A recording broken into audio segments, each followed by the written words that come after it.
मनसेसोबतच्या युतीसाठी उद्धव ठाकरे प्रचंड आशावादी। आता राजही आपल्या सोबत। संजय राऊतांनी घेतलेल्या रोखठोक मुलाखतीमध्ये बोलले उद्धव ठाकरे। युतीबाबत योग्य वेळी बोले, निवडणुकांच्या कामाला लागा। इगतपुरीच्या शिबिरात राज ठाकरेंचं मनसैनिकांना आदेश। मनसेत आता दिवाळी, माझ्या घरी अंधार। नारायण राणे प्रकरणात पक्षानं मला साथ दिली नाही, वरिष्ठांनी मला तुच्छ समजलं। प्रकाश महाजनांकडून राज ठाकरेंवरील नाराजी उघड। भाजपच्या मॅरेथॉन बैठकांचा सिलसिला। वर्षा निवासस्थानी उत्तर महाराष्ट्रातील आमदारांसोबत फडणवीसांच्या चर्चा। स्थानिक स्वराज्य संस्था निवडणुकांच्या अनुषंगानं विभागनिहाय बैठका।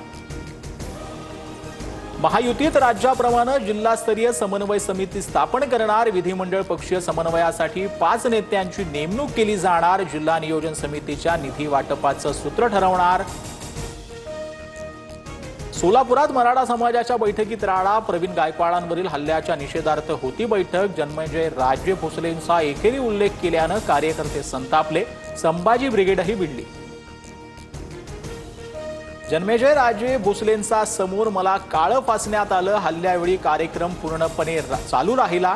प्रवीण गायकवाड यांचा आयोजकांवरती गंभीर आरोप। तर गायकवाडांना आपल्याबद्दल कोणीतरी गैरसमज करून देत आहे, भोसलेंचं स्पष्टीकरण।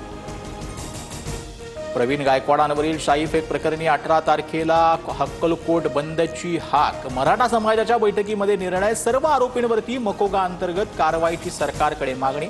आतापर्यंत 1 आरोपी अटकेत, 8 फरार। जयंत पाटलांच्या राजीनाम्यानंतर शशिकांत शिंदे शरद पवारांच्या राष्ट्रवादीचे प्रदेशाध्यक्ष आर पाटलांप्रमाणे संधीचं सोनं करणार।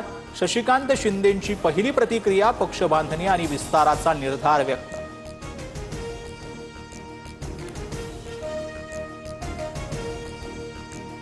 अडचणीच्या काळात जयंत पाटलांनी आधार दिला। नवीन चेहऱ्याला संधी द्यावी ही त्यांची इच्छा पूर्ण होती। शरद पवारांकडून कौतुक। तर नवे प्रदेशाध्यक्ष शशिकांत शिंदेंचीही केली स्तुती।